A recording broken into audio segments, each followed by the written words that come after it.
최정상 애널리스트와 함께 할 텐데요. 오늘은 임순재 대표와 함께 하도록 하겠습니다. 어서 오세요. 네, 안녕하십니까? 네, 앞에서 지난주 증시와 함께 이번 주에 있는 이슈들을 살짝 짚어봤습니다. 최근에 월가의 주요 전략가들이 미증시의 주가 바닥론을 제시를 하기도 했었는데요. 그동안 좀 과도하게 하락을 했었다라는 의견들이 있는데 대표님께서는 이번에 국내 증시 향방 어떻게 전망을 하실까요? 일단 뭐 지수가 최근에 많이 빠졌죠. 급락을 보였기 때문에 뭐 그런 당연히 이제 어느 정도 빠진 거 아니냐라는 그런 얘기가 뭐 당연히 나올 수밖에 없다라고 보시면 될 것 같습니다. 그래서 그게 뭐 적점이다라는 뭐 바닥론에 대한 이제 얘기가 나오지 않았나라는 생각이 들고요. 특히 이제 미국 3대 지수 같은 경우에는 뭐 지난주 5% 이상 반등을 하면서 일단 반등이 이제 상승으로 전환되는 거 아니냐라는 또 기대감도 뭐 큰 그런 상황입니다. 그렇지만 아직 미국에서는 이제 고점 대비 20% 이상 떨어진다라고 하게 되면 이제 약세장이다라고 생각들을 하고 있고요. 그 약세장 내에서 아직 뭐 상승으로 전환했다라는 그런 시그널은 없다라고 보시면 더 맞지 않을까 싶습니다. 따라서 최근 급락에 따른 이제 반등 국면이다라고 생각하시는 게 아직까지는 좀 더 맞을지 않을까라는 좀 생각을 하고 있고요. 뭐 국내도 뭐 비슷한 상황이다라고 보시면 되겠습니다. 뭐 오늘도 조금 조정을 보이고 있는데요. 뭐 최근에 이제 그 낙폭이 커지면서 그거에 대한 이제 저가 매수세가 유입이 됐던 거고요. 어느 정도 조금 주가가 올라가면서 차익 매물이 또 출회되는 그런 양상이 아마 반복되는 거 아닌가라는 생각을 해보고 있습니다. 기본적으로 이렇게 생각하는 이유 자체는 이제 대외 여건이 크게 바뀌지 않았다라는 게 가장 큰 이유 아닌가라는 생각을 하고 있고요. 특히 이제 우크라이나 러시아 전쟁 자체가 지금 뭐 계속 지금 지속되고 있는 그런 상황입니다. 지금 상황 자체가 뭐 지금 한 달 가까이 지금 뭐 지나가고 있는데요. 뭐 계속 장기 전화될 확률이 좀 더 많지 않을까. 아마 1, 2주 동안 계속 전쟁이 이어진다라고 하게 되면 아마 뭐 장기전으로 뭐 바뀌었다라고 보시는 게 더 맞지 않을까라는 생각을 해보고 있습니다. 그렇기 때문에 이렇게 장기화된다라고 하게 되면 평화협정 관련 자체가 쉽게 체결되지 않을 수도 있거든요. 양국의 이제 피해 규모들이 상당히 커지기 때문에 그 타협점을 찾기가 가면 갈수록 어려워질 수 있다라는 것도 감안을 해주셔야 될 것 같고요. 또 하나가 이제 글로벌 인플레이션에 관련된 문제가 계속 지속되고 있다라는 것도 뭐 중요한 원인이고요. 또 하나가 이제 중국의 코로나가 이제 확진자가 발생을 하게 되면 봉쇄 정책을 취하게 됩니다. 뭐 지난주에는 뭐 선전해서 뭐 전체적으로 봉쇄를 했다가 뭐 오늘서부터 아마 전체적으로 이제 그러니까 다시 봉쇄가 이제 해제가 되는데요. 뭐 이 외에 동북성에 있는 진린성 같은 경우 여전히 지금 코로나 때문에 봉쇄가 되고 있고요. 그다음에 주요 도시 같은 경우에도 코로나 확진자가 계속 증가하고 있는 그런 추세이기 때문에 언제든지 또 이렇게 셧다운이 또 다시 증가할 수 있다라는 그런 우려감도 같이 있다라고 보시면 될 것 같습니다. 다만 긍정적인 거는 이렇게 계속 악재가 나오면서 사람들이 많이 둔감해지고 있다라는 겁니다. 처음에는 악재 관련돼서 하는 뭐 그런 이제 뜨거워하는 그런 반응이었다가 이제는 사람들이 뭐 웬만한 악재는 그런가 보다라는 또 그런 생각들을 많이 하시고 있고요. 아마 이러한 상황이 좀 더 지속이 되지 않을까라는 생각을 하고 있습니다. 따라서 악재는 뭐 상당히 둔감해질 거고요. 이제 호재는 뭐 상당히 민감하게 반응할 그런 뭐 시장 여건은 됐다라고 보여지는 거고요. 다만 이렇게 이제 민감하게 반응한다라는 것 자체가 시장을 다시 상승으로 전환시키는 건 아니다라고 보여지고요. 단순하게 뭐 이런 조정 국면에서 반등 차원으로 좀 더 이해하시는 게 어떨까라는 생각을 해봅니다. 일단은 대외 여건이 변한 것이 없기 때문에 기술적인 반등이다 이렇게 좀 생각을 해보면 될 것 같은데 이번 주에 또 애틀랜타 연은 총재와 파월 의장의 연설이 기다리고 있는 상황입니다. 지난주에 또 연준에서는 매파적인 발언이 나왔기 때문에 여기에서 또 어떤 연설이 나오게 될지도 궁금한데요. 시장에 미치는 영향이나 우리가 좀 짚고 넘어가야 될 부분 어떻게 보실까요? 네, 뭐 연준에서 이제 FOMC가 끝나게 되면 뭐 이제 여러 가지 의견들을 이제 내기 시작을 합니다. 뭐 대표적으로 뭐 지난주 이제 파월 의장의 기자회견 이후에 아마 주말서부터 해서 계속 지금 연준 뭐 이사나 아니면 총재들에 대해 계속 발언들이 이제 많이 이제 뉴스에 오르내릴 걸로 그렇게 예상이 되고 있는데요. 특히 이제 FOMC 회의에 따르면 이제 투표권이 있느냐 없느냐에 따라 좀 이제 발언하는 거에 대한 강도가 좀 달라질 수 있으니까 그런 점은 좀 주목을 하실 필요가 있지 않을까 싶습니다. 뭐 지역 연준이 총 12명이 지금 있습니다. 그중에서 4명만 투표권이 있고요. 나머지 8명은 투표권이 없는 그런 상황입니다. 그렇기 때문에 투표권이 없는 지역 연준 총재가 얘기하는 거는 시장에서 받아들이는 건 조금 덜 이제 민감하게 받아들이는 대신 이제 투표권이 있는 연준 지역 총재들 같은 경우는 좀 민감하게 받아들인다라고 보시면 될 것 같습니다. 말씀을 드리면 이제 투표권이 있는 뭐 연준 총재가 이제 올해에 본다라고 하게 되면 캔자스 시티, 세인트루이스, 클리블랜드, 보스턴 이렇게 이제 4개 지역의 연준 총재가 투표권을 행사한다라고 보시면 될 것 같고요. 이 외에 이제 연준 의사가 7명 정도 되는데요. 연준 의사나 이렇게 투표권이 있는 연준 총재들의 발언에 대해서는 조금 민감하게 들으시면 어떨까 싶습니다. 일단 파월 의장, 그중에서 이제 파월 의장이 가장 큰 이제 발언 영향력이 있다라고 보시는 게 맞을 것 같고요. 8월 의장이 이제 지난주에 기자회견 때 뭐 기본적인 내용은 다 얘기를 한 그런 상황입니다. 뭐 우크라이나 러시아 전쟁에도 불구하고 미국은 뭐 경기 침체가 없을 것이다. 그만큼 미국 경제는 튼튼하다라는 그런 이제 발언을 했었고요. 대신 이제 인플레이션에 대한 에 대한 부분은 계속 얘기를 하고 있는 그런 상황입니다.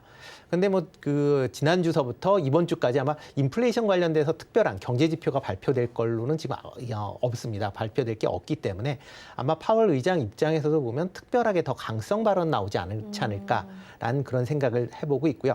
다만 이제 혹시 모르게 또 인플레이션에 관련된 그런 이제 좀 강한 발언이 나온다라고 하게 되면 시장에는 뭐 잠깐의 영향 정도는 뭐 충분히 예상을 해볼 수 있다라고 생각이 됩니다. 이미 FOMC 회의에서 어느 정도 노출이 됐기 때문에 큰 충격은 없을지언정 그래도 파월 연준의 입을 좀 주목을 해봐야 될 것 같습니다. 자, 그런가 하면 24일부터 25일에는 또 나토 정상회의도 있고요. EU 정상회의가 열릴 예정입니다. 여기서 지금 각국이 러시아에 대한 제재를 강화를 하고 있는데 추가적인 제재가 발표가 되지 않을까라는 내용도 좀 짚어봐야 될 것 같고요. 이번 회의의 주요 쟁점은 무엇이 될지 한번 짚어주시죠. 네, 이번 주에 이제 브뤼셀에서 이제 나토 그다음에 네. EU 정상회담이 이제 연속 진행이 되고요. 여기에 또 미국 바이든 대통령이 참석하는 걸로 네. 되어 있습니다. 그러니까 어떻게 보면 이제 서방 측의 주요한 이제 정상들이 모여서 회의를 한다라고 보시면 될 것 같고요. 뭐 가장 큰 게 이제 우크라이나 러시아 전쟁과 관련된 이제 여러 가지 얘기가 나올 것이다라는 뭐 그런 얘기들이 나오고 있습니다. 대표적으로 이제 우크라이나에 대한 뭐 경제, 그다음에 뭐 군사적인 지원을 뭐 확대하겠다라는 내용이 있을 거고요. 그다음에 뭐 우크라이나 난민 관련된 문제들이 또 이제 불거질 걸로 그렇게 예상이 되고 있습니다. 대신 그리고 이제 러시아에 대한 뭐 전쟁에 대한 이제 종료에 대한 뭐 계속 그 뭐 충고하는, 그러니까 그런 걸 이제 촉구하는 그런 이제 발언도 뭐 예상이 되고 있고요. 다만 이제 기존의 러시아 경제 제재안이 지금 뭐 많이 나와 있는 그런 상황이기 때문에 추가적으로 경제 제재안이 더 나올 거기는 그렇게 많지 않다라고 보시면 되겠습니다.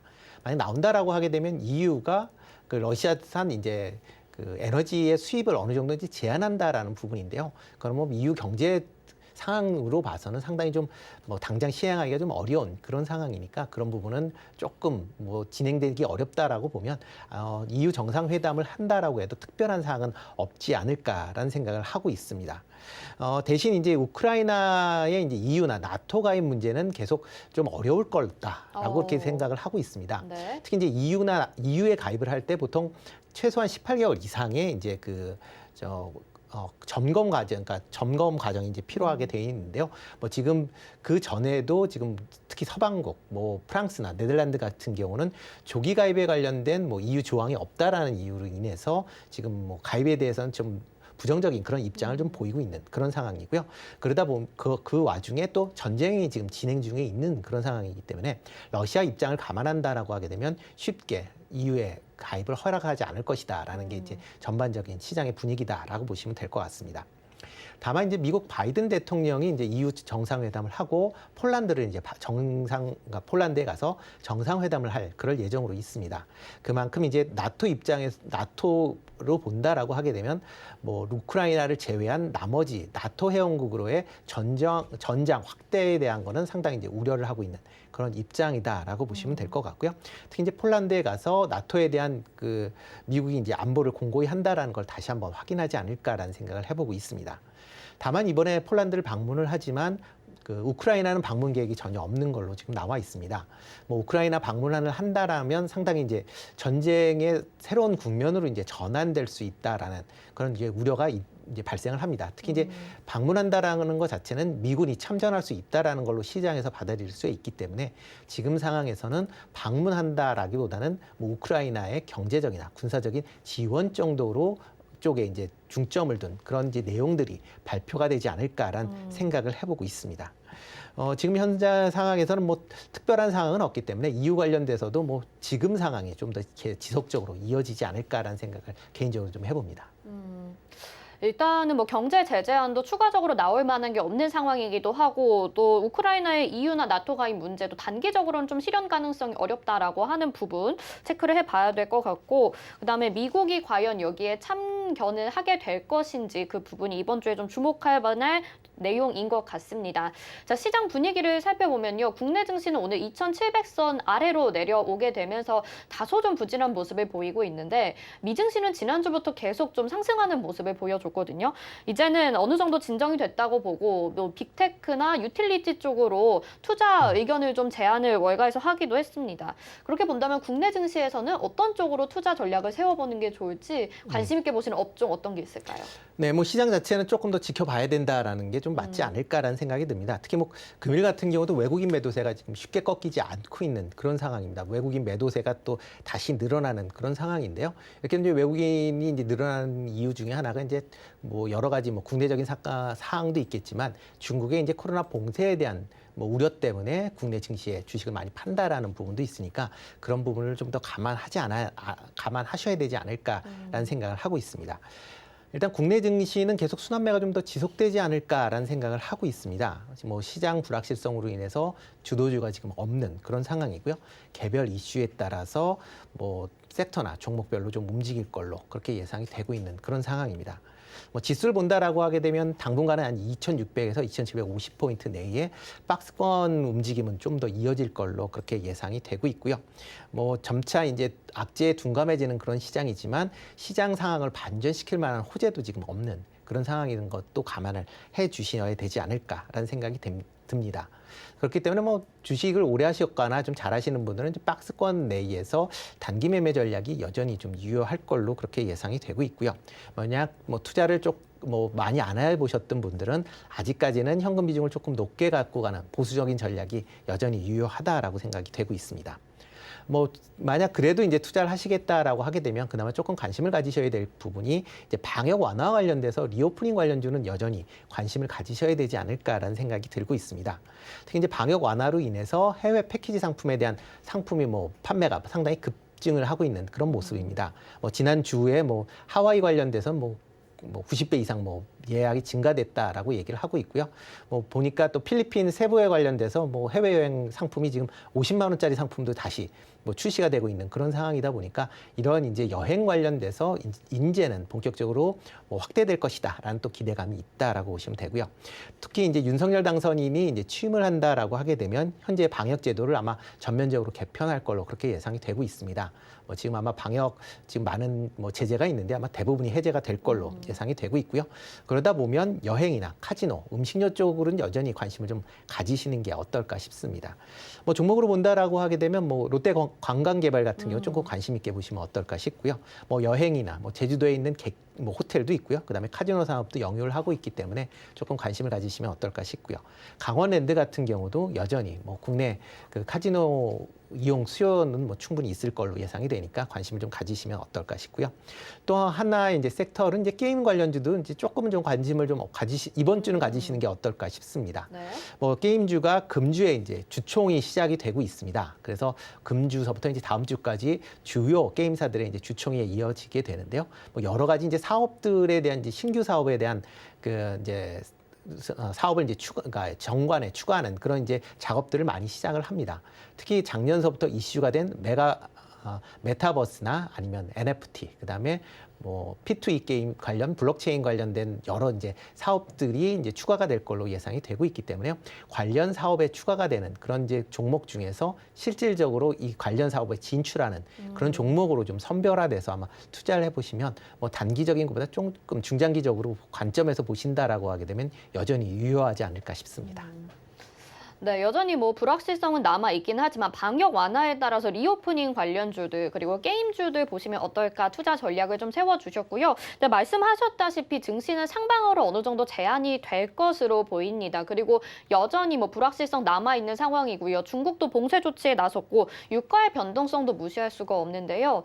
산업에 미치는 영향과 함께 증시에 미치는 영향 어떻게 보시는지 전망까지 한번 짚어주시죠. 네, 뭐 글로벌 뭐 유통망 자체가 계속 불안한 뭐 그런 상황은 좀 더 이어지지 않을까라는 생각이 들고요. 그렇기 때문에 이제 원자재 관련주 쪽으로는 뭐 여전히 좀 관심을 가지셔야 되지 않을까 싶습니다. 뭐 원자재 가격의 오르내림에 따라서 지금 관련주가 일희일비하는 그런 이제 모습들을 지금 보이고 있는데요. 일단 전쟁이 끝날 때까지는 아마 이러한 이제 그 원자재 관련주 쪽으로는 뭐 계속 좀 관심을 가져야 되지 않을까라는 생각이 들고요. 뭐 금일 같은 경우에 주가가 이제 하락을 하고 있지만 원자재 관련주들은 그나마 지금 시장에서 선방을 하고 있는 그런 모습세를 보이고 있습니다. 그 중에 하나가 이제 원자재 가격이 뭐 지금 오르고 있다라는 것 때문에 이제 그런데요. 뭐 이런 상태는 뭐 단기적으로 좀 더 이어질 걸로 그렇게 예상이 되고요. 이와 관련돼서 지금 뭐 원자재 관련주 뭐에서 그 중에서 이제 관심을 가져야 되는 게 원자재 가격이 이제 일반 상품가, 최종 상품 가격으로 이제 전이가 그나마 가능한 업종 중심으로 조금 관심을 가지시는 게 어떨까 싶습니다.